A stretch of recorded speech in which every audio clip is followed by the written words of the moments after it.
Lorsqu'on observe les gens en train d'écrire autour de nous, on peut voir de nombreuses tenues différentes. Cependant, toutes ne sont pas bonnes. Il en existe une optimale et plusieurs acceptables.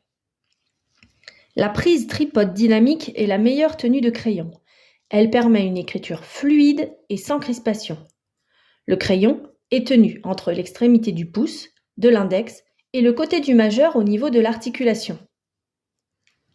Les prises suivantes sont acceptables à condition de ne pas être source de crispation ou de douleur.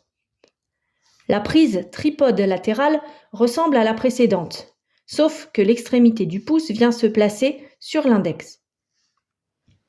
Dans la prise quadripode dynamique, le majeur n'est plus sous le crayon mais vient se poser à côté de l'index. Enfin, la prise quadripode latérale est une prise où l'index et le majeur se posent sur le crayon et où le pouce vient en appui sur le côté de l'index. Lorsque l'on tient le stylo avec la bonne prise, tripode dynamique, il faut encore faire attention à quelques éléments. Le stylo ne doit pas être tenu trop droit.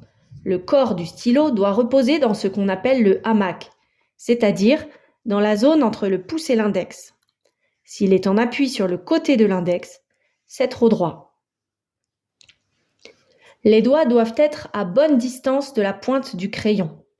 Trop près de la mine, la main cache l'écriture et le lignage, obligeant à incliner la tête. De plus, à l'extrémité, le crayon est souvent plus fin, trop fin pour que la tenue soit confortable.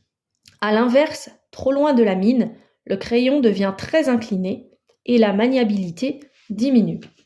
Pour terminer, quelques précisions sur la tenue de crayon. Elle doit être confortable. Il n'est pas normal d'avoir mal.